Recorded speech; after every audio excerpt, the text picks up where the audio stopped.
اعوذ باللہ من الشیطان الرجیم، بسم اللہ الرحمن الرحیم۔ اللہ کے نام سے شروع جو بڑا ہی مہربان اور نہایت رحم کرنے والا ہے۔ معزز سامعین، السلام علیکم۔ اللہ تعالیٰ قرآن مجید میں ارشاد فرماتا ہے کہ ہر نفس کو موت کا ذائقہ چکھنا ہے۔ کائنات کے ہر جاندار کے لیے اللہ تعالیٰ نے موت کا وقت اور جگہ کو متعین کر دیا ہے۔ یہ ایک ایسی حقیقت ہے جس سے کوئی بھی نہ بچ سکے گا۔ اس لیے ابلیس کو بھی ایک دن موت آئے گی، لیکن وہ دن کون سا ہوگا؟ کون ابلیس کو موت دے گا؟ کیا شیطان کو نزاع کے عالم میں تکلیف ہوگی؟ شیطان کی قبر کہاں بنائی جائے گی؟ شیطان کتنے عرصے تک موت کی نیند سویا رہے گا؟ ان سب سوالات کے جوابات ہم آج کی اس ویڈیو میں قرآن و حدیث کی روشنی میں بیان کریں گے۔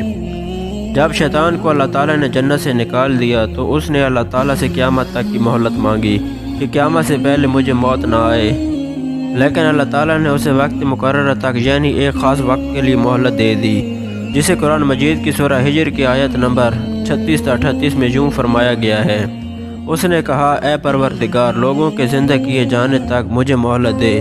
اللہ تعالیٰ نے ارشاد فرمایا، تجھے مہلت دی جاتی ہے وقت معلوم تک کے لیے۔ وقت معلوم کو مفسرین نے لفظ اولا لکھے ہے، یعنی جب حضرت اسرافیل علیہ السلام پہلی دفعہ سور پھونکیں گے، وقت کی نشانیاں جب پوری ہو جائیں گی تو مومنوں کی بغلوں کے نیچے سے ایک خوشبودار ہوا گزرے گی، جس سے تمام ایمان والے وفات پا جائیں گے، اور پھر اس کے بعد 40 سال کا زمانہ گزرے گا کہ جس میں کوئی بھی بچہ پیدا نہ ہوگا، یعنی ہر انسان کی عمر کم از کم 40 سال ہوگی۔ مسلمان مر چکے ہوں گے، اس لیے زمین پر مشرک اور کفار رہ جائیں گے۔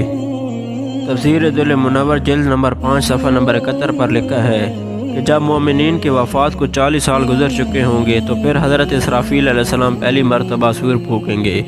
شروع میں اس کی آواز بہت کم ہوگی کہ لوگ اس آواز کو کان لگا کر سنیں گے، پھر یہ بڑھتی بڑھتی اس قدر زیادہ ہو جائے گی کہ کانوں کے پردے پھٹ جائیں گے، ان کے نتنوں سے پیپ بہنا شروع ہو جائے گی اور لوگ مر جائیں گے، انسان، جن، فرشتے، یہاں تک کہ ابلیس کو بھی اس وقت موت آ جائے گی۔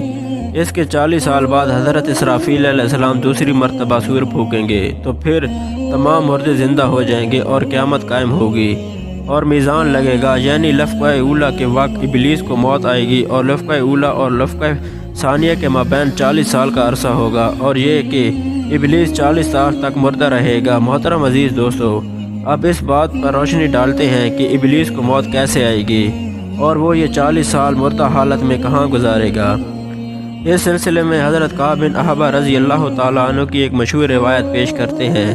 حضرت کعب بن احبر رضی اللہ تعالیٰ عنہ ارشاد فرماتے ہیں کہ جب ابو البشر یعنی حضرت آدم علیہ السلام کی وفات کا وقت آیا تو وہ پریشان ہو گئے اور اللہ تعالیٰ سے عرض کرنے لگے، اے میرے رب، میری موت سے میرا فضلی دشمن بہت خوش ہوگا، کیونکہ میں مرنے والا ہوں اور وہ قیامت تک زندہ رہے گا۔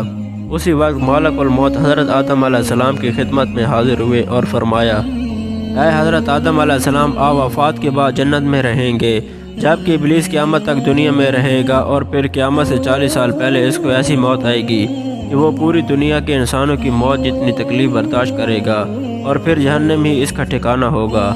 حضرت کعبہ رضی اللہ تعالیٰ عنہ مزید ارشاد فرماتے ہیں کہ حضرت آدم علیہ السلام ملک الموت سے فرمائیں گے کہ مجھے ابلیس کی موت کا منظر بیان کرو۔ ملک الموت نے ابلیس کی موت کا حال بیان کرنا شروع کیا کہ وہ اتنی دردناک موت تھی کہ حضرت آدم علیہ السلام اپنی آنسوؤں پر قابو نہ رکھ سکے۔ لوگ حضرت کعب بن احبر رضی اللہ تعالیٰ عنہ سے عرض کرنے لگے، ہمیں بھی ابلیس کی موت کا کچھ منظر بیان کریں۔ آپ فرمانے لگے، اللہ تعالیٰ ملک الموت سے فرمائے گا، میرے غضب اور غصے کا لباس پہن کر جاؤ اور ابلیس کی روح قبض کرو اور ابلیس سے تمام انسانوں اور جنوں سے زیادہ سختی کرنا۔ جب ملک الموت غضب اور غصے سے بھر کر بہت سے فرشتوں کے ساتھ ابلیس کی روح کو قبض کرنے آئیں گے تو جو بھی انسان زمین و آسمان میں ان کو دیکھ لے گا وہ فوراً ہی مر جائے گا۔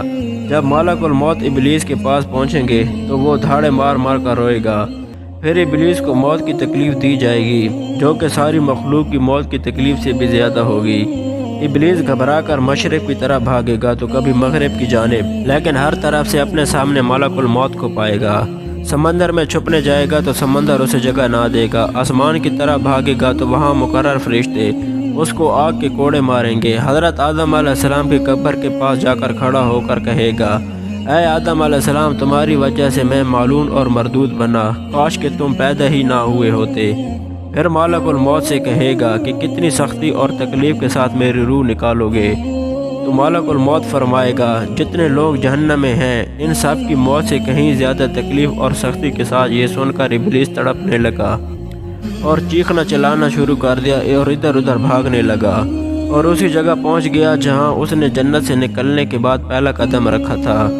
وہ جگہ آگ کے انگارے کی طرح سرخ ہوگی، زمین چنگاری کی طرح سرخ ہو جائے گی اور زبانیہ فرشتے اس کو گھیر لیں گے اور زنبوروں اور آروں سے اس کو چیرنے لگیں گے۔ جب تک اللہ تعالیٰ چاہے گا اس وقت تک حالت نزاع اور موت کے غصے کا شکار رہے گا، اور وہاں جہنم کی سنڈاسیاں لگی ہوں گی۔ ان سنڈاسیوں سے تڑپا تڑپا کر اس کی جان نکالی جائے گی۔ آدم اور حوا علیہ السلام سے کہا جائے گا ذرا اپنے دشمن کو دیکھو کس طرح ذلت کے ساتھ مر رہا ہے۔ وہ دیکھ کر کہیں گے اللہ تو نے ہم پر اپنی نعمت مکمل فرما دی۔ انہی جہنمی گڑھوں میں ابلیس 40 سال تک مردہ رہے گا اور یہی اس کی قبر ہوگی۔ پھر 40 سال بعد دوبارہ حضرت اسرافیل علیہ السلام سور پھونکیں گے تو تمام مردے زندہ ہو جائیں گے اور حساب و کتاب کا عمل شروع ہو جائے گا۔